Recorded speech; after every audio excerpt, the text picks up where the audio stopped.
Welcome back. This is Sharon Vornholt here today with another episode of Let's Talk Real Estate Investing. And today we're going to talk about marketing and creating a marketing plan. Now, you've heard me talk about it a lot of times about the reasons you need a marketing plan. It's so that you get more leads, therefore you get more deals. Once you have a marketing plan, a written marketing plan, then you can stay on track. And you end that up and down cycle of getting leads. You know, leads come in, you work a lead, then you haven't done any marketing, and then you work another lead. You know, you start all over again. So it's like a vicious cycle. So what your goal should be to have a consistent flow of leads into your business, which in turn then will give you a consistent flow of deals. So at its core, consistent marketing will make you more money. Now, when it comes to a marketing plan, there are some steps, basically 5 steps to the marketing plan. Then there's a 6th step that I don't think you could ignore. So let's go through these real quick. Now, you need 3 to 5 marketing strategies for your real estate investing business. Now, a strategy would be like direct mail, driving for dollars, bandit signs, cold calling, whatever it is that you do. You know, I think networking, websites, and then direct mail should be of your top 3. But I do realize that direct mail is something that you need to have a little money to start out with. So you can always start with driving for dollars or something else. Remember that you're going to have to use your time or your money or a combination of both when it comes to marketing. So if you don't have a lot of money, but you've got time, then you'll do more free strategies. You know, maybe you'll drive for dollars on the way home from your job. And a lot of people, most people start out and they have a job in addition to real estate investing. So that might be one thing. You can call expired listings. You can put out flyers, which are really cheap to do. Things like that. You can go to your RIA meeting and network around and see who's got a deal. If you're a house to rehab, see who's got a deal. You know, if you are looking to do buy and hold, that's hard to do without any money, but there are deals at your local RIA where other investors have got properties that they've kept a while and they're ready to get rid of, and they'll often be willing to do owner financing. So don't discount the deals at your RIA.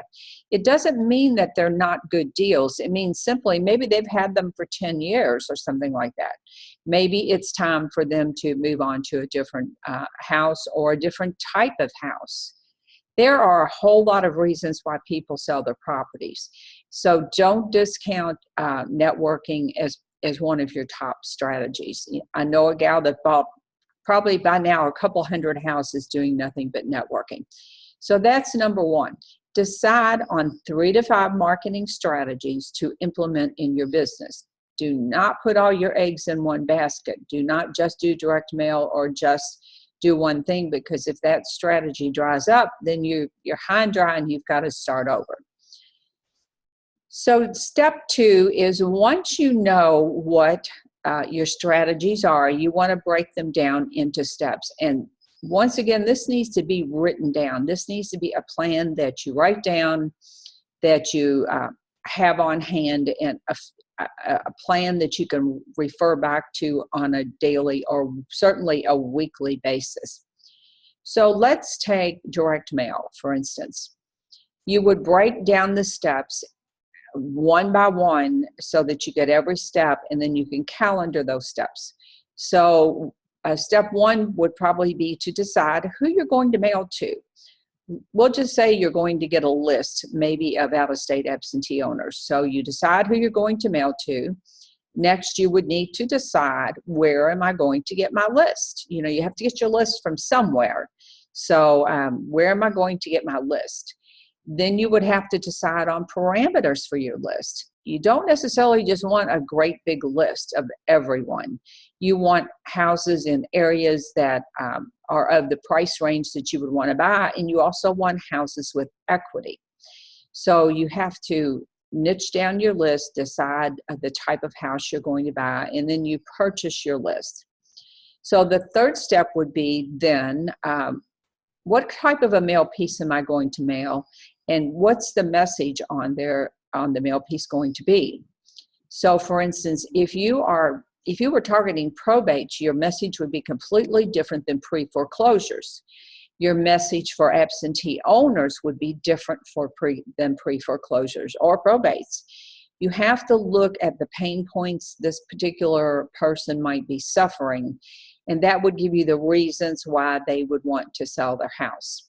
So you have to get your list, determine your mail piece, and then decide, am I going to outsource all of this? Am I going to order the postcards and try to address them myself, which I don't recommend, because you can go through a mailing company and get them done for not a lot more than just the cost of the postage alone. So check out some companies. I've got some resources that I talk about where you can literally get the work done for about the same price as the postage, and you don't have to do it. That's the big thing. You know that it's going to get done on time every month. So when you're doing all of this, a third step that you would have is you need to create a budget for marketing. Like I said, you've either got to give your time or your money or both. In most cases, when people start out, they've got more time than money. But if you have a full-time job and real estate's your side gig, you may have more money. So you may just start ordering a couple thousand direct mail pieces straight out of the gate.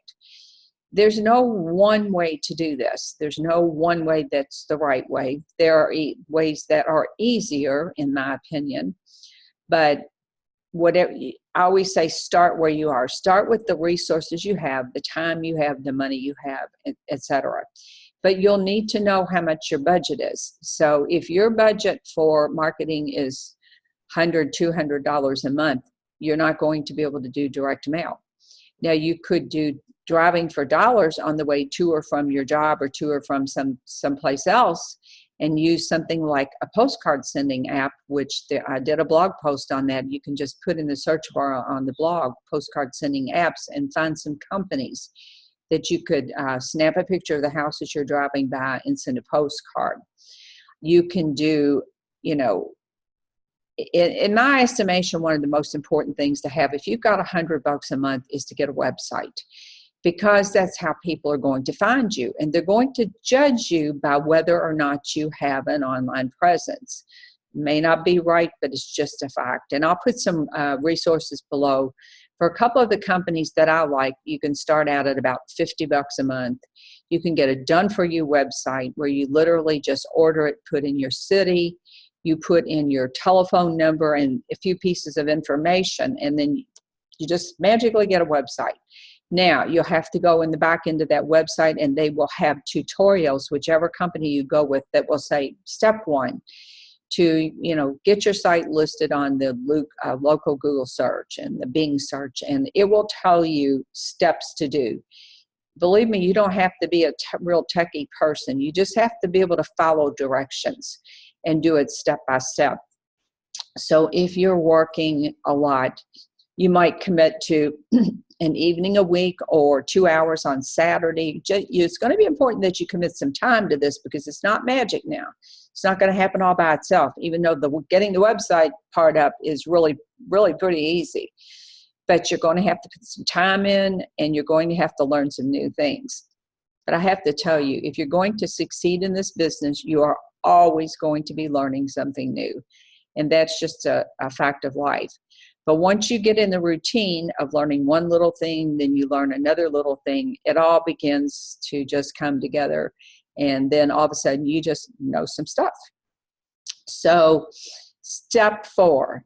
Now, once you've decided on your strategies, you've gotten your steps down, you've decided on a budget, then you need to get a plan for implementing what you've decided on. So we'll go back to, let's say my top 3 are your top 3. Direct mail, networking, and websites. So what I might do is say on week 1 of the month, I'm going to order my mail pieces. Now there's about a 7-day turnaround at least, and then there's a little lag time on the actual mailing. So you might be as long as 2 weeks out from the date you call it in. So it's important that you ask them, when will these be mailed, and if, what type of postage are you putting on them, so I know when they're going to hit. If you're doing two things, like, for instance, if you're having a mailing house do your postcards for absentee owners or another list, and you are sourcing your probate leads locally, what I always did was print them in-house and then just hand them off to someone. But that just worked for me because I happened to have someone to do that for me. So you would want to schedule then your probates, which you would be doing, to go out at a different time than your absentee owners. And the reason is just simply because it makes it easier on you. It makes it easy for you to be able to talk to these people, to go look at the houses, rather than getting all the phone calls at one time. So stagger them out. And the way you do that is by planning and specifically putting them on a calendar. Now, when it comes to your website, if you're looking at your month and you see that these weeks are going to be mailings, and then the couple weeks down the road, I'm going to be answering calls and looking at property, then you're going to want to slot some time in the middle there for working on your website. Maybe commit to 1 hour a week or 2 hours or whatever you can give. Just know that the more time you can put into it, a few hours a week, the faster you're going to get results from your website. And then I'll have some tips, for you on doing that also. So that's two things you do. Now, the networking part, that might be something as simple as, in my area, we have one monthly meeting. So maybe you'll go to your monthly meeting. Maybe they have a luncheon or some other function that you can go to. But you should figure out a couple of things every month that you can go to, put them on your calendar, so that when you look at your calendar, you've got something every week. You've kind of got your work staggered out so it's not quite so overwhelming, because it can get very overwhelming, especially if you have a full-time job. So that's gotten us through step 4. Now, step 5 is important, and it's what can you outsource? We talked a little bit about using a mail service, a mailing company, to do your direct mail. And I still think you should do that for everything except probates. Probates are a little bit harder to do because you have to get those lists locally. If you remember, there are over 3,300 counties in the U.S., and each one of those counties has a different procedure. So unless you're really lucky and there's a mechanism for getting the leads online, that's going to involve some work. So outsource your mailings. Maybe you can outsource some of the back-end work on your website. Sites like Upwork, there are great people on there that you can hire, and you can say, look, I can only spend $20 this month. Well, you can find someone to work for about 4 hours for you for $20 on Upwork. So don't be thinking, I've got to hire an employee, I've got to spend all this money. That's not the way you start out with outsourcing. It's not the way most people outsource. I do a lot of things by the job. So I'll hire someone to do a particular job, and I'll get a set price. So you can always pay someone hourly, or you can get a set price. So just understand that. Go on Upwork. It used to be called Odesk and Elance, and then they merged. So Upwork, you can find people to do things for you. You can also find moms, grad students, college students, high schoolers will stuff mail for you, but get some help. Save your talents for the big things like talking to sellers and putting deals together and those sorts of things. So just make a plan to outsource something, one tiny little thing, to get you to thinking about outsourcing and how well that works. Now, the last thing is not really about your marketing plan, but it's about creating a plan for your future. So let's say that you're doing 2,000 mail pieces, or maybe even 1,000 mail pieces in the beginning. Know that you're going to have to ramp up all of your marketing activities and create a plan for 6 months down the road, 12 months down the road. Take your first deal and put all of that money aside, unless you have to pay the LG and gas and electric bill. Put all that money aside for marketing. So be smart about this. Don't go and spend your money from your first deals buying stuff or on a vacation. Put that money aside for marketing, and when you can devote all of that cash to marketing, you have a plan, you follow the plan, you're going to see great results. I promise you that. It is a game changer to have a written plan and have everything up on a calendar. It really is. So if you have any questions, just send me an email. You can reach out on the blog or on the podcast, but just let me know and I'll be happy to help you. But those are the 5 steps to putting together a marketing plan. So this is Sharon Bornholt, and I'll be back next week with another episode of Let's Talk Real Estate Investing.